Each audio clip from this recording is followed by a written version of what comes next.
아멘.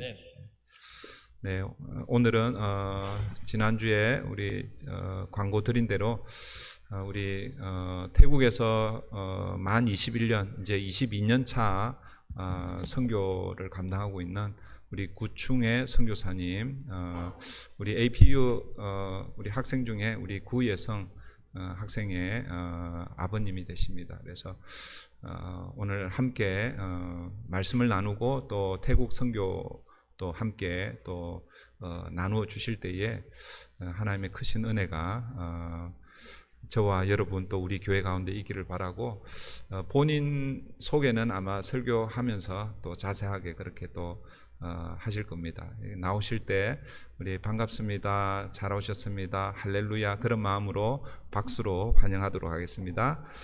네, 반갑습니다.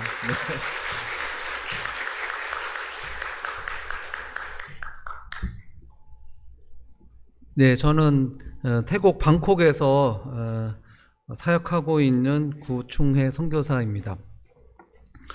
저는 이제 안식년이 되어서 한국에서 안식년을 보내고 있고요. 이제 잠시 이렇게 미국을 방문하게 되었고, 우리 목사님하고 사모님하고 식사를 같이 하면서 좋은 시간 갖고, 또 오늘 저에게 이렇게 선교를 보고할 수 있는 시간을 주신 것을 감사드리고, 여러분하고 같이 예배를 드리게 된 것을 참 감사드립니다. 저는 태국 방콕에서 있고요. 태국인 교회를 개척했습니다. 방콕에서. 그래서 태국인 교회에서 개척해서 사역을 하고 있고요. 또 태국은 교회가 별로 없는데 그 없는 와중에 전체 태국 교회 중에 50% 정도가 이제 목회자가 없습니다. 그러니까 전도사님도 안 계시고 목사님도 안 계시고, 그래서 교인들 몇 명이 이렇게 예배를 드리는 교회가 전국 교회 약 한 50%가 됩니다. 그래서 저랑 관계하고 있는 지방 교회 몇 교회를 이제 같이 협력해서 섬기고 있고, 또 이제 제가 연차가 좀 되니까 태국인 목회자 이제 훈련원이 있거든요. 그래서 태국인 목회자 훈련원을 또 같이 섬기고 있고 그렇습니다. 제가 한국에 가서 이제 태국 선교 보고를 하면, 한국은 태국하고 좀 가까운 것 같아요. 여행도 많이 다니고, 뭐 신혼여행 갔었다, 아니면 그룹 투어로 갔다 왔다, 뭐 개인 일로 갔다 왔다 이렇게 말씀하시는데, 미국에 와 보니까 미국에서는 태국이 약간 좀 먼 나라 같습니다. 이렇게 한번 이동하기가 쉽지 않은. 그래서 제가 이제 선교 보고를 하면서 태국 소개부터 잠깐 좀 드리는 게 좋을 것 같아서 태국 소개를 이제 먼저 해드리겠습니다. 준비한 파워포인트가 있는데 그 태국 소개 1페이지에 있습니다. 예. 태국은 개신교 역사가 한국보다 한 50년 빠릅니다. 그러니까 한국이 1884년 혹은 1885년에 개신교 선교가 시작된 것으로 보고 있는데, 태국은 1828년에 유럽의 두 분의 선교사님으로부터 태국 선교가 시작되었습니다. 그런데 태국이 좀 복잡한 양상이 여러 가지가 있는데, 이때 오신 이 두 분의 선교사님이 태국을 위해서 오신 분들이 아닙니다. 중국과 태국에 있는 중국인들을 선교하러 오신 선교사님이 있고요. 한 10여 년이 지나서 태국에 선교사가 파송됩니다. 그래서 태국 선교 역사를 보면은 선교사님이 첫 발을 들인 태국 땅에 약 한 30년이 지나서 첫 번째 회심자가 나오게 됩니다. 그래서 선교사가 간지 굉장히 오랜 시간이 지나서야 태국인이 회심하게 되는, 그리고 지금도 기독교, 개신교죠. 개신교 복음화율이 0.7%밖에 안 됩니다. 나중에 보면 태국의 종교를 제가 이제 설명해 드리면, 태국은 92%에서 93%가 불교입니다. 그래서 태국을 가리켜서 불교의 나라 그러는데, 또 재미나는 것은 헌법적으로 보면 불교가 국교는 아닙니다. 그냥 퍼센트지가 많을 뿐이고 영향력이 많은 것이 불교입니다. 92%에서 93%. 그리고 약 5%에서 7%가 이슬람입니다. 이슬람은 태국의 남부지방에 옛날에 식민지 정책을 쓸 때에 영국이나 이제 프랑스 이런 나라들이 말레이시아의 말레이족들을 강제 이주시켜 가지고 그 사람들이 가지고 있는 종교가 그대로 왔기 때문에 5%에서 7%로 보고 있는데 지금은 더 많이 늘은 것으로 생각이 들어서 많이 잡는 사람들은 약 9%까지 이슬람을 잡고 있습니다. 그래서 태국에 5개 주는 완전히 이슬람입니다. 남부 지방에. 그래서 불교 나라 같지 않고 그 지방을 가면은 꼭 중동에 온 듯한 그 이슬람 사원이 있고 이슬람 복장을 하고 다니고 뭐 그런 분위기. 약 한 5개가 완전히 이슬람이고요. 방콕도 지금 여러 곳곳에 이슬람 마을이 형성되어 있습니다. 6년 후면은 태국이 개신교 선교를 200년을 맞이합니다. 그러나 천주교와 개신교 합쳐서 봐도 1.5%밖에 기독교가 분포하지 않은 선교 역사가 오래됐음에도 불구하고 아직도 선교사가 필요하고 또 복음이 화율이 낮은 지역이 태국입니다. 그래서 왜 태국이 이렇게 복음 화율이 낮을까? 저희 선교사들도 이제 고민입니다. 그러나 이게 알이 먼저인지 닭이 먼저인지는 잘 모르겠지만 태국 사람 정서가 불교에 잘 맞는 건지 불교가 오래돼 가지고 이 태국 사람 정서가 불교화 됐는지 잘 모르겠습니다. 그러나 태국 사람들은 기독교랑 정서가 잘 안 맞는 부분이 여러 개 있습니다. 그 중에 이제 대표적인 거는 요번에 제가 코로나를 겪으면서 느낀 건데 이것입니다. 회피하는 문화. 태국 속담에 우리는 휘어지지 꺾여지지 않습니다. 그런 속담이 있습니다. 자기네는 휘어질 걸 원하고 꺾이는 걸 원하지 않습니다. 근데 기독교 세계관은 꺾여야 됩니다. 우리는 죽으면 죽으리라 이렇게 나와야 되는데 이분이 휘어집니다. 태국이 식민지를 안 당한 이유도 그런 이유가 있습니다. 식민지 당하기 전에 미리 다 띄워졌습니다. 그래서 협상을 벌렸죠. 그래서 식민지를 안 당했습니다. 태국 기독교 역사가 이제 6년 후면 200년이 되는데 공식적인 기독교 순교자가 2명입니다. 2명. 이분들은 무슨 문제가 벌어지면 일단 회피하고 봅니다. 회피. 그리고 그 문제가 좀 가라앉으면 다시 나오는 스타일입니다. 이번 코로나도 이분들의 전형적인 모습을 제가 코로나를 겪으면서 보게 됐습니다. 코로나가 터지니까 정부 정책이나 방역에서 교회 문을 닫으라는 얘기가 없는데 교회가 알아서 문을 닫습니다. 문을 닫고 이것이 지나가면은 이제 나오려고 하는 그런 성향이 강하기 때문에 어떻게 보면 너무 저항이 없는, 어떻게 보면 너무 좀 맥 빠지는, 어떻게 보면 너무 사람들이 열심히 없는 이제 그런 느낌이 이제 제가 늘 가지고 있습니다. 그런데 아마 이분들이 가지고 있는 정서가 그렇기 때문인 것 같습니다.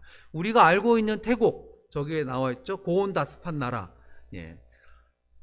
태국 공항에 내리셔서 공항 밖으로 나오시면은 안경이 벌써 허옇게 이렇게 변하고 여기가 전체 나라 전체가 사우나인 것처럼 엄청 덥습니다. 고온다습. 온도상으로는 여름에는 약 한 44도에서 45도까지 올라가기 때문에 중동의 나라들과 비교해 보면은 그렇게 온도상으로 덥지 않은데 문제는 이제 고온다습하다는 게 문제입니다. 습기가 너무 많아가지고 상대적으로 굉장히 덥게 느낍니다. 우리가 알고 있는 태국 불교의 나라입니다. 제가 말씀드렸듯이 92%에서 93%. 불교가 모든 것을 한다 그래도 과언이 합니다. 태국은 병원에 장례식장이 없습니다. 그리고 공동 장례식장이 없습니다. 다 절에서 합니다. 태국의 학교들은 대부분이 절 부속의 학교입니다.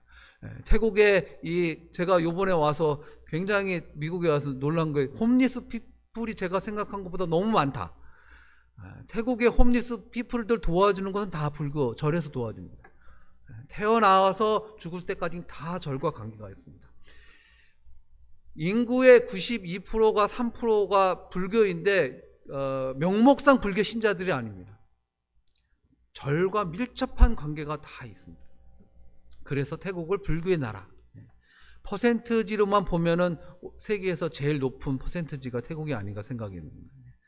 그 다음에 태국은 관광의 나라, 그 다음에 미소의 나라, 동남아의 중심국가. 현재까지는 태국이 동남아의 중심국가입니다. 그리고 유일하게 동남아에서 식민지 경험이 없는 나라이기도 합니다. 이것 때문에 태국 사람들이 자존심이 너무 세가지고 자존심이 상하는 일이 발생하면은 교회를 안 나옵니다. 자, 두 번째, 제가 어떤 사역을 하고 있나 저의 그 사역의 모습들을 담은 사진들을 갖고 왔습니다. 저희 가족입니다. 제가 안식년에 와서 가족이 이제 예성이가 먼저 태국에 왔다가 가족이 다 이제 미국에 왔는데요. 저희 딸이 아직 학교를 태국에서 다녀서 태국 학교가 개학을 했습니다. 그래서 딸하고 저희 아내는 지난주에 방콕으로 돌아갔고요. 저하고 아들은 여기 와서 잠시 시간을 보내고 있습니다. 저 앞에서 셀카를 찍는 학생이 구혜성, 이 교회에 다니고 있는 학생이고 저는 그의 아버지가 됩니다. 다음은 이제 저희 이게 코로나 터지는 그해 2000년 1월 말에 단기팀인데요. 이 팀이 마지막 단기팀이고 마지막 손님이고 그렇습니다. 그 이후로 태국에 저희 단기팀이 오질 않았고 올 수가 없었고 손님도 한 사람도 없습니다. 태국은 동남아는 미국하고 좀 틀리기 때문에 그 백신 확보가 느려가지고요. 그 방역 정책에서 제일 우선순위를 뒀던 게 이제 폐쇄입니다. 폐쇄. 그래서 지방 간 이동도 폐쇄시키고 그래서 비행기다 고속버스다 뭐 열차다 다 폐쇄시키고요. 필요한 일에서 갈 때는 의사의 그 처방을 받아서 통행증을 받아서 지방 간 이동도 했고 나라도 문을 닫았습니다. 그래서 저희가 출국은 가능했지만 태국으로 입국이 불가능했었습니다. 한 2년 정도를 그렇게 했던 것 같아요. 한 1년 반 2년 정도를. 그래서 그때 이후로 태국에 손님 뭐 팀도 없었고 손님도 없었고 뭐 그랬는데 지금은 태국 입국만 따지면은 코로나 이전으로 돌아갔습니다. 이제 코로나 검사를 안 하고 뭐 보험을 안 들고 격리 없이 들어갈 수 있습니다.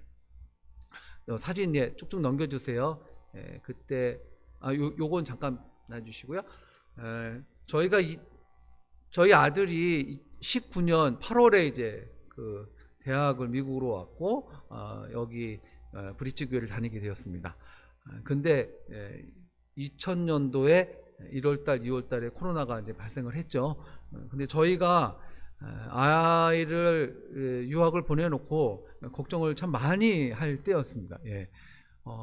태국이 입국이 거절이 돼가지고 입국할 수가 없으니까 아이를 태국에 부를 수도 없고 저희는 또 한국에 또 아이가 있을 곳도 마땅치 않고 또 태국에 미국에 계속 있자 하니까 좀 불안하고 뭐 이런 상황이었는데 우리 브릿지 교회에서 우리 유학생들 너무 잘 케어를 해 주셔가지고 저 멀리서 이제 전화 통화하면은 우리 브릿지 교회에서 뭐 밥 먹고 왔어요. 브릿지 교회 사모님이 저기 반찬 갖다 줬어요. 그거 먹고 있어요. 그런 얘기를 들었습니다. 그래서 멀리서나마 이렇게 교회가 유학생들을 케어해줘서 너무 감사하다 그런 생각이 들었고 또 이 자리를 빌어서 또 브릿지 교회 모든 성도님들께 또 감사의 말씀을 드립니다.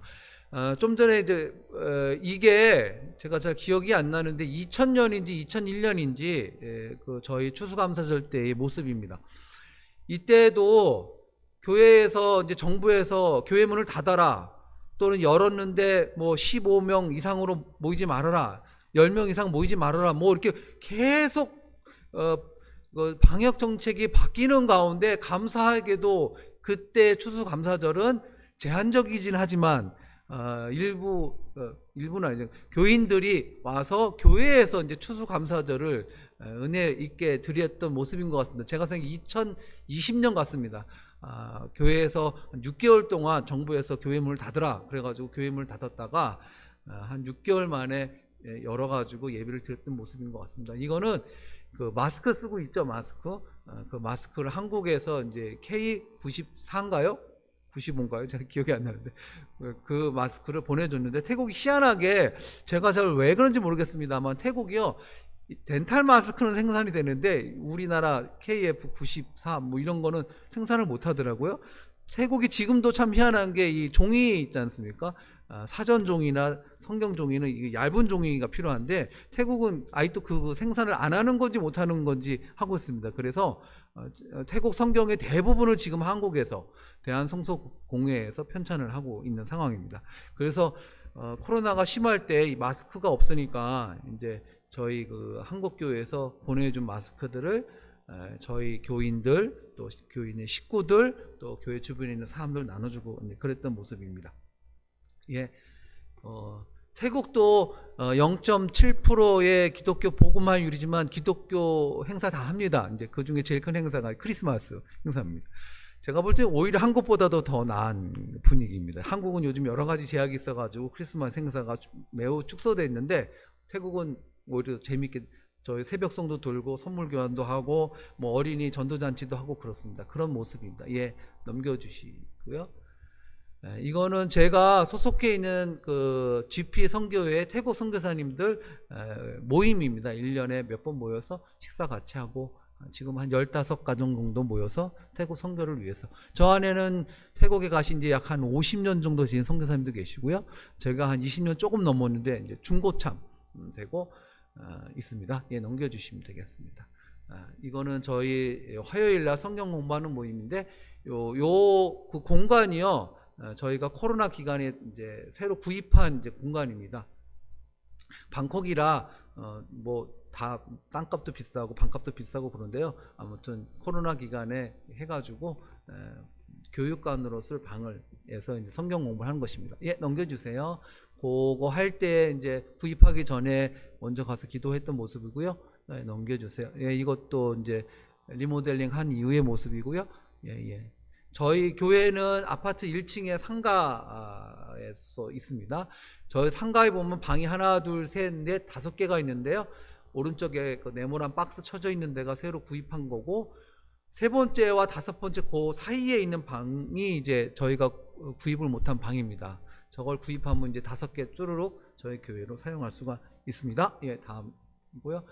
이거는 뭐냐면 태국이 이렇게 코로나가 터지고 방역 정책으로 이제 그 상가문을 강제로 닫으니까 교인들이 금방 어려워집니다. 이제 교인들이 생계가 어려워지고, 그러니까 뭐 미국은 모르겠지만 한국 같은 경우 정부 보조금도 뭐 나눠주고 그랬는데 태국은 그런 게 전혀 없는 상황인데, 또 희한한 거는 그 시민들이 가만히 조용히 그냥 정부에 시키는 대로 마스크 쓰라고 하면 쓰고, 가게 문 닫으면 닫고, 나오지 말라면 나오지 말고, 태국 사람들이 좀 순한지 저항이 전혀 없더라고요. 아무튼 그럴 때 좀 어려워가지고 형편들이 어려워지니까 저희 교회에서 이제 구호 물품, 뭐 식자재 같은 거 그런 거 사서 교인들 와서 받아가게 하고, 못 오는 교인들은 저희가 가서 나눠주고 그랬던 모습들입니다. 예, 나가서 나눠주는 모습이고요.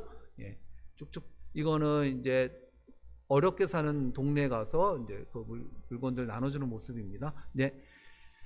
예, 이제 저는 교회 사역을 하고 성인 사역을 하죠.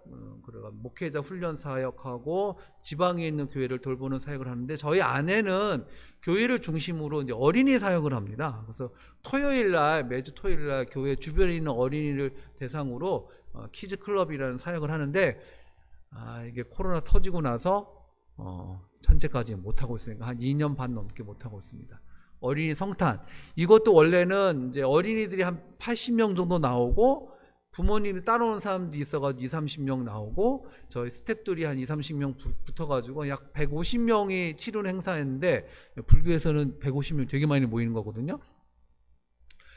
그런데 코로나 이후에는 그때 한 10명 정도가 왔나요? 8명. 그러니까 간신히 이제 그 집합, 그러니까 모임을 교회를 열어가지고 간신히 이제 하게 된 겁니다. 그래서 모임 숫자가 적습니다. 원래 꽉 차야 되는데, 예. 그래도 뭐 사람이 있으나 없습니다. 이게 하고 있습니다. 이거는 빈민촌에 가서 이제 선물 나눠주고 크리스마스 행사하고 전도하는 모습입니다. 2020년 모습입니다. 예, 넘겨주세요. 예, 요거는 이제 그 어린이들을 대상으로는 영어 캠프를 저희가 1년에 2차례씩 하고 있습니다. 그래서 태국이 태국말을 쓰니까 영어를 배우고 싶어 하거든요, 아이들이. 그래서 이제 영어 캠프를 하는데,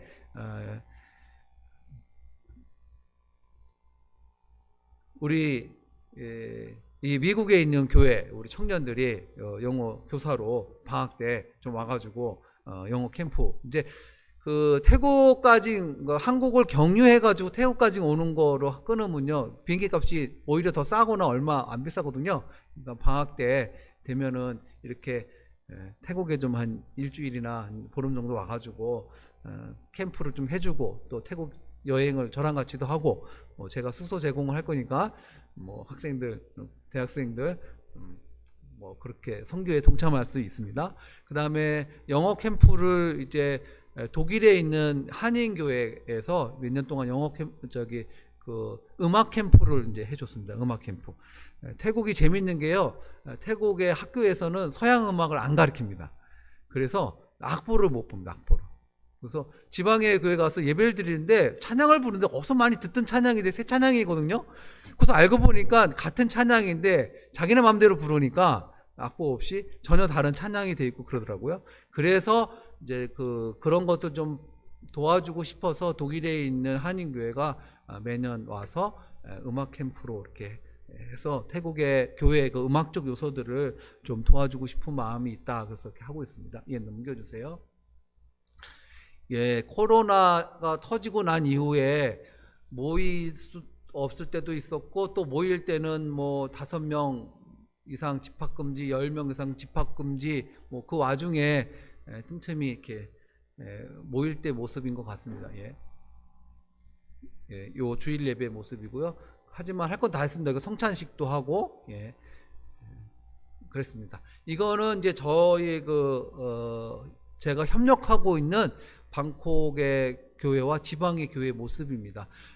목사님께서 지난주에 식사를 같이 하면서 우리 브릿지 교회가 아담하다, 작다 그랬는데, 태국의 입장에서 보면 뭐 이 정도 건물과 주차장이 있고 뭐 그러면 굉장히 큰 교회입니다. 이제 태국 교회들은 상당히 적고 아마 아까 제가 말씀드렸듯이 50%는 목회자가 없기 때문에 교회가 중간에 뭐 행사 같은 것도 전혀 없고 자기네끼리 예배드리고 그러고 있거든요. 그래서 교인 숫자가 대체적으로 10명에서 한 20명 정도 모입니다. 그래서 방콕이지만 한 50명 정도 이상 되면은 제법 괜찮은 교회로 이렇게 알고 있고, 제가 태국 교회 중에서 1000명이 넘어가는 교회가 있는지 잘 모르겠습니다. 뭐 있으면 한두 개 정도 있을까?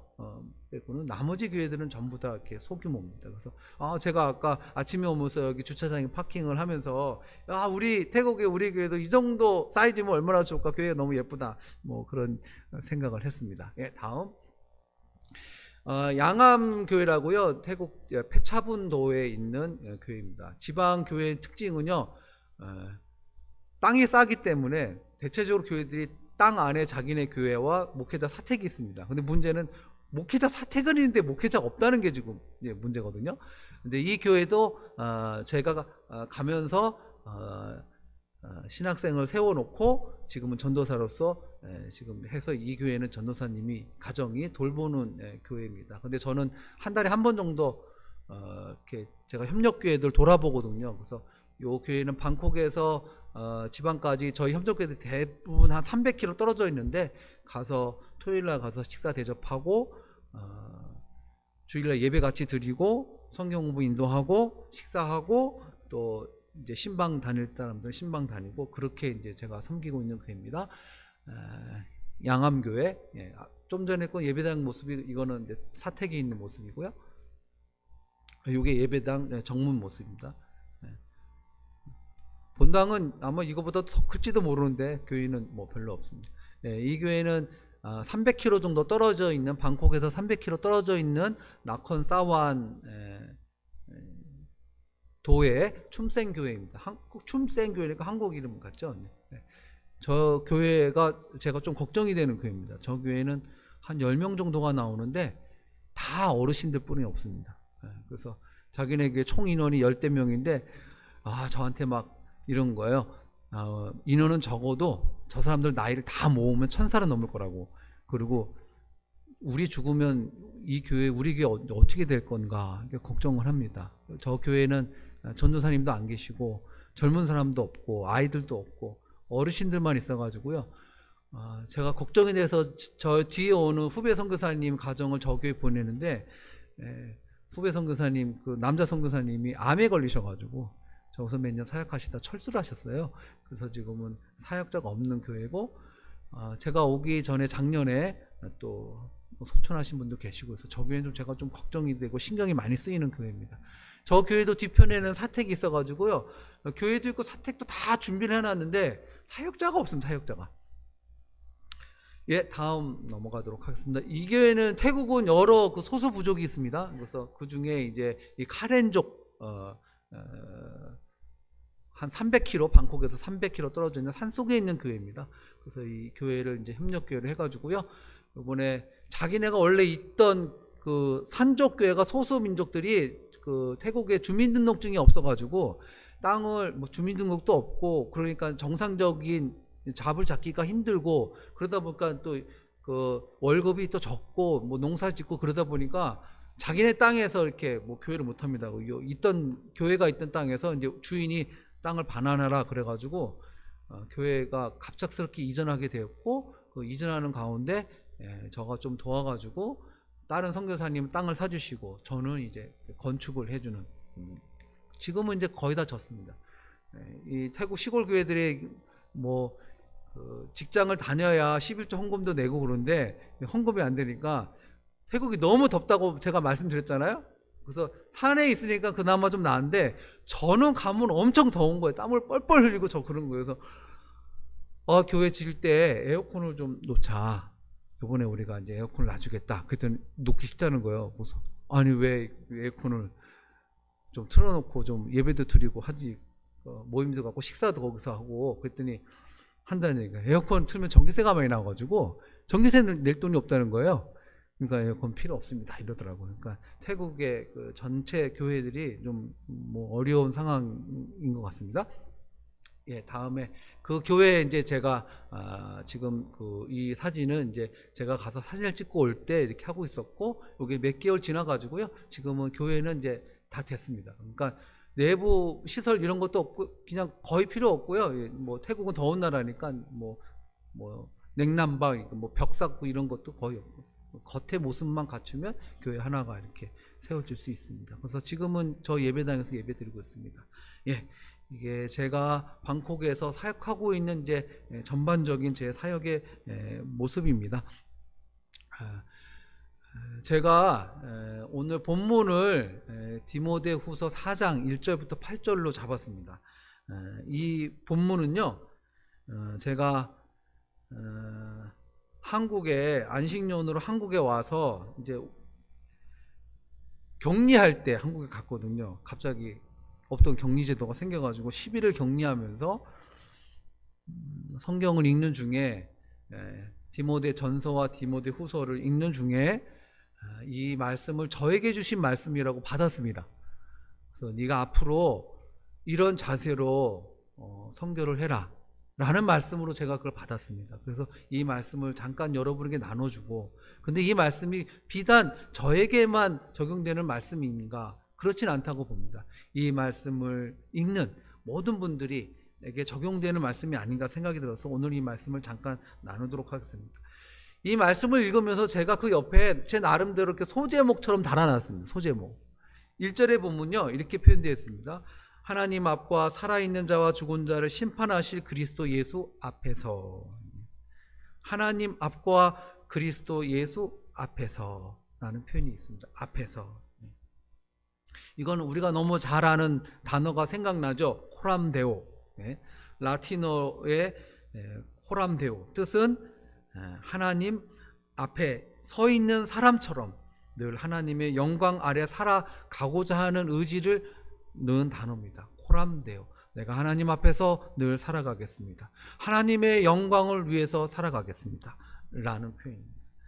하나님 앞에서 사는 모습은 어떨까 제가 곰곰이 생각해 보았습니다. 그것은 이것입니다. 진실하게, 거짓 없이 늘 하나님을 의식하면서 살아가는 모습이 이 모습일 것이다. 제 삶, 제 사역, 제가 이렇게 선교사이기 때문에 어디 가면 선교 보고도 해야 되고 그런 기회가 있는데 제 실제 삶과 제 실제 사역이 하나님 앞에서 진실하게 거짓 없이 하고 싶다. 그래서 제 이 소제목을 나의 다짐으로 적어놨습니다. 나의 다짐, 나의 삶과 나의 사역이 하나님 앞에서 진실하게 거짓 없이 살아가야겠다 했습니다. 그러면 하나님 앞에서 진실하게 거짓 없이 사는 모습은 어떤 것일까?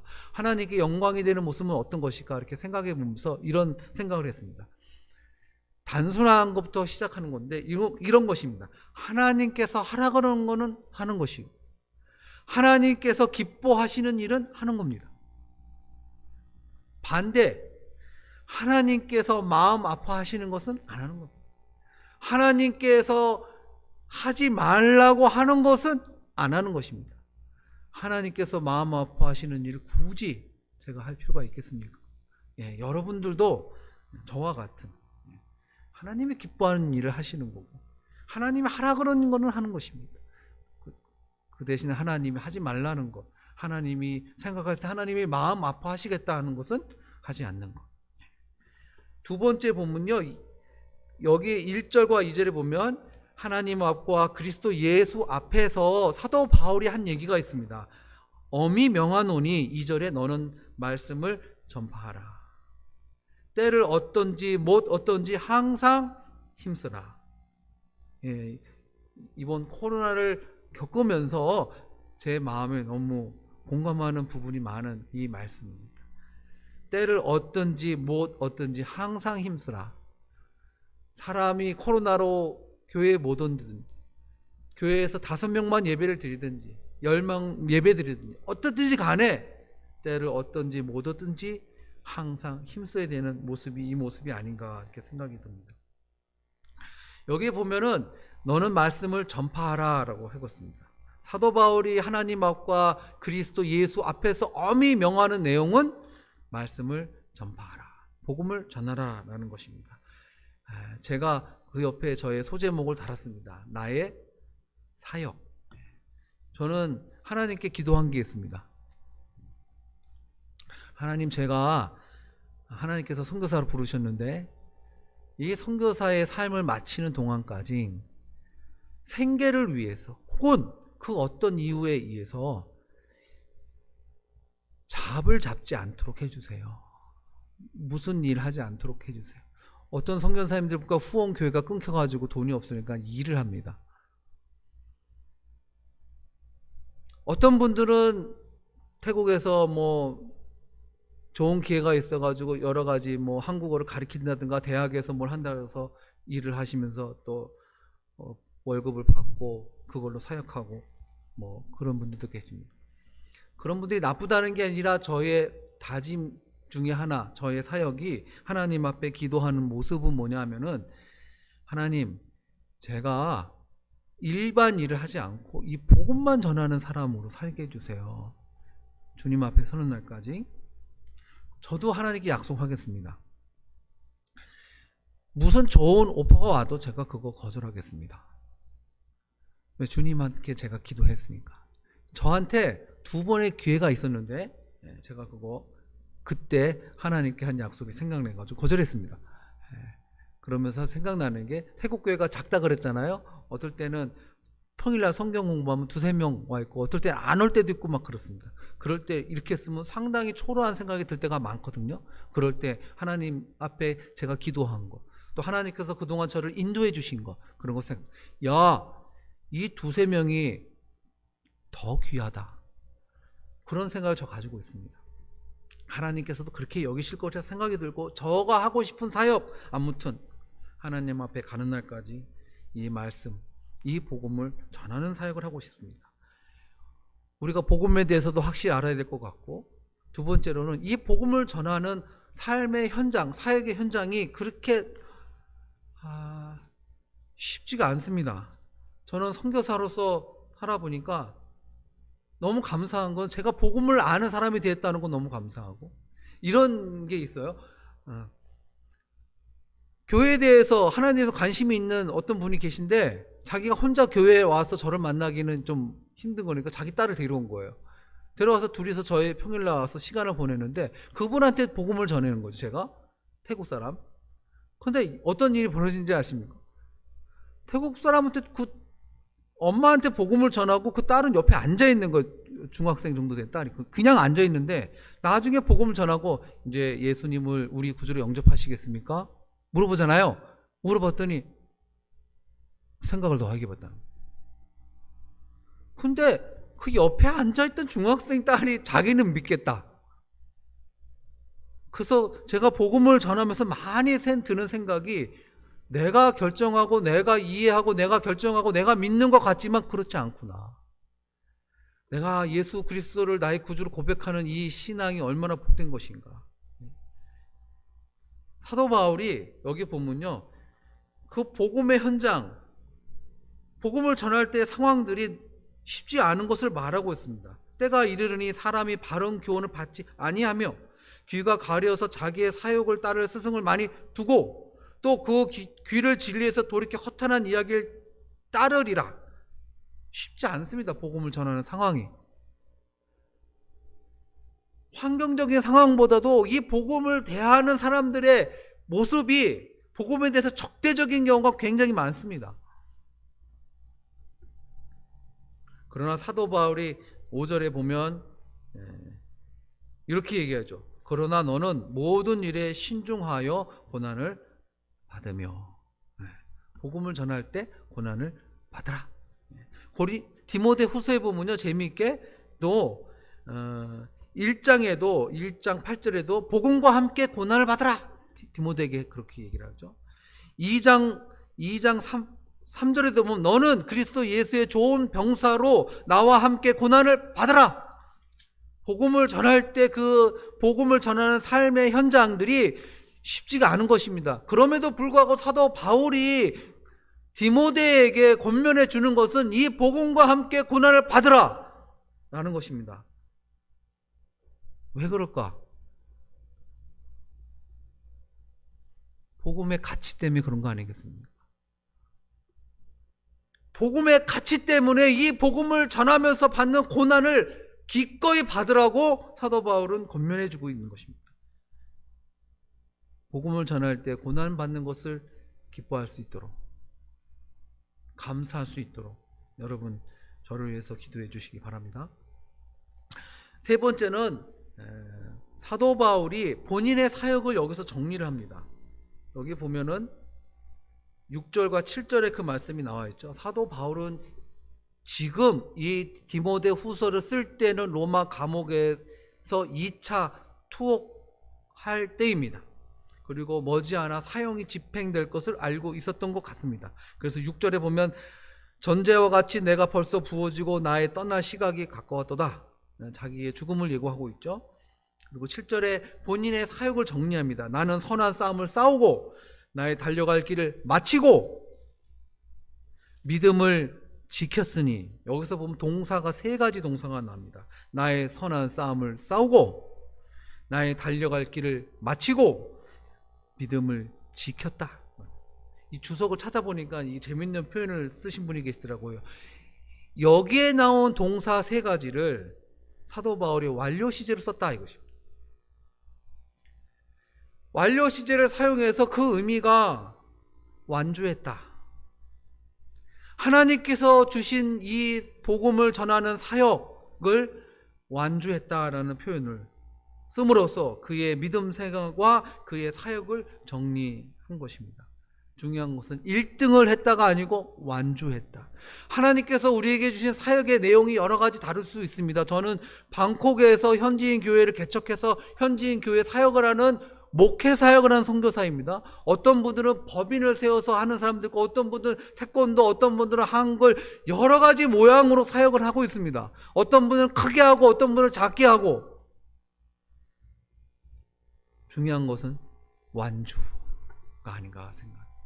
하나님이 주신 그 사역을 끝까지 완주하고 싶은, 제가 소제목을 나의 기도라고 했습니다. 하나님, 제가 주님 주신 사역 끝까지 완주할 수 있도록 도와주세요.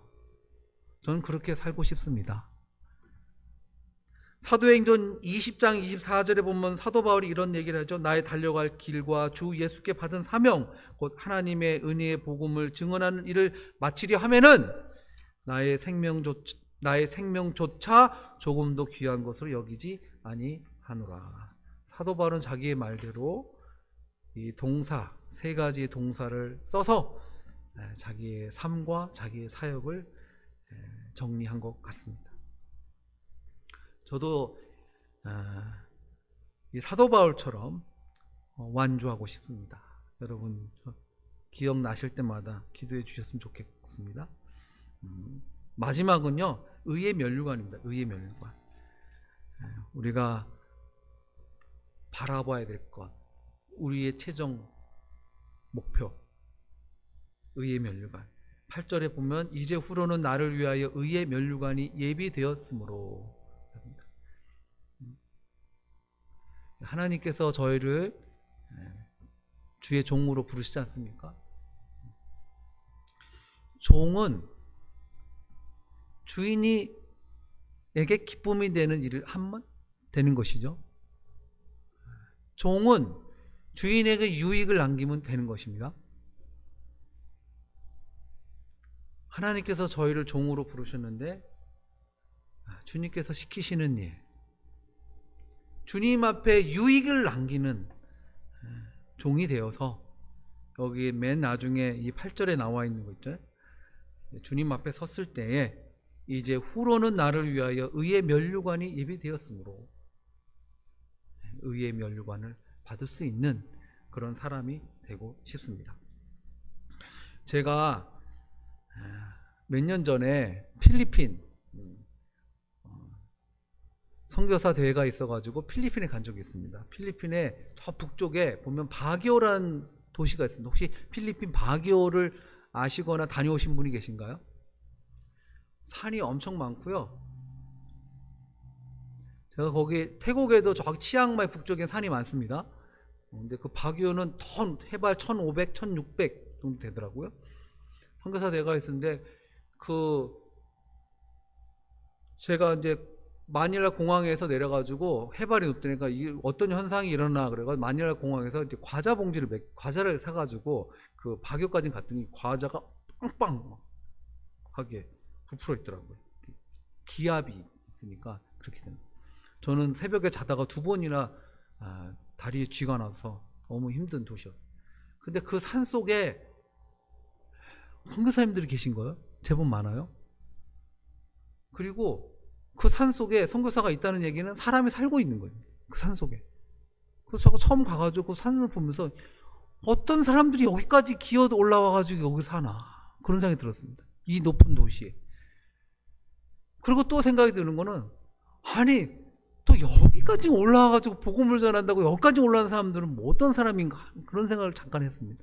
그런데 문제는 비가 오는 부슬부슬 오는 어느 날 선교사님 차를 5대를 타고 쭉 이동을 하는데 방콕에서 온 차들이 퍼지기 시작합니다. 대부분 선교사님들이 중고차를 쓰잖아요. 이 해발이 높은 데로 올라오다 보니까 이 차가 퍼지기 시작하는 거예요. 5대 중에 3대가 퍼져가지고 길가에 두고 쭉 서 있는데 차 본넷에서 연기가 많이 나오고 저는 차 안에 앉아있고 이렇게 보니까 필리핀 선교사님들이 이렇게 뭐 낚시할 때 입는 뭐 조끼 같은 거 있잖아요. 그런 거 있고 뭐 연기 나는 거 그거 수습한다고 난리가 났습니다. 그래서 제가 그 비 오는 날 그거를 이렇게 가만히 보면서 하나님 앞에 이런 말씀을 투정을 좀 부렸죠. 그날 투정을 하나님 앞에 이런 이제 얘기를 했습니다. 하나님, 저분들 저 차 좀 보세요. 저 선교사님들 차 좀 보세요. 저분들 저 옷 입은 것 좀 보십시오. 너무 초라합니다. 선교사인 내가 봐도 그 모습이 겉모습을 보니까 너무 초라한 거예요. 그래서 하나님 앞에 그때 투정을 부리면 하나님 저 모습 좀 보세요. 모습. 근데 하나님 앞에 이제 하나님 저 저렇게 살기 싫은데 어떡하죠? 저도 선교사인데 저렇게 살기 싫습니다. 근데 얼마 안 있다가 하나님께서 저에게 이런 말씀을 주시고 이런 생각이 나게 하고 성경 구절 하나가 생각나는 거예요. 하나님의 말씀은 우리가 많이 알고 있어야 하나님께서 우리에게 응답 주실 때 편합니다. 하나님의 말씀 아무리 너무 모르면요, 하나님께서 말씀 주실 때 너무 힘들어요. 아는 게 없으니까. 하나님의 말씀을 암송하고 읽고 성경 공부하잖아요. 이 내 안에 차여 있으면 하나님께서 말씀하기가 굉장히 쉬워요. 그 말씀 생각나게 하면 되는데. 근데 우리가 아무것도 없으면 하나님께서 우리에게 응답 주시고 말씀 주시기가 어려워요. 그때 저에게 주신 말씀이 복음성가에도 있는 거거든요. 로마서 10장 15절, 이사야서 52장 7절에 있는 말씀으로 그 복음성가 그 가사 내용이 그러거든요. 뭔지 여러분 제가 말씀드리면 이거예요. 복음 들고 산을 넘는 자들의 발길이 아름답다. 제가 하나님께 그 투정을 하고 계신데 하나님께서 그 말씀을 생각나게, 야, 저한테 이렇게 말씀하시고, 야, 너는 저 사람들이 초라해 보이냐? 나는 아름다워 보인다. 그렇게 마음을 주신. 그래서 제가 그때 깨달아, 하나님 죄송합니다. 하나님 보시기에 아름다운 인생을 살면 되는 거 아니겠습니까? 오늘 제가 디모데후서 4장을 보면서 제가 옆에 소제목 나름대로 메모를 해둔 게 4가지였습니다. 나의 다짐, 나의 사역, 나의 기도, 나의 소망. 내용이 뭐냐면 하나님 앞에서 살겠다. 복음을 전하면서 살겠다. 이 사역을 완주하고 싶다. 그래서 하나님 앞에 섰을 때에 유익을 남겨드리는 종으로서 살고 그런 다음에 의의 면류관을 받고 싶다. 기도해 주시고 저뿐만이 아니라 이 브릿지 교회 모든 교우들도 이런 삶을 사셔가지고 주님 앞에 섰을 때 의의 면류관을 다 받는 여러분 되시기를 기도하겠습니다. 여러분들도 기도해 주십시오. 제가 잠깐 기도하겠습니다. 여러분 저희가 말씀을 받았는데 이 말씀을 받았으니까 한 1분 정도 하나님 앞에 이 말씀 받고 응답하는 시간 한 1분 정도 갖고요. 그 다음에 제가 마무리 기도를 하도록 하겠습니다. 우리 다 같이 기도하도록 하겠습니다. 하나님 아버지,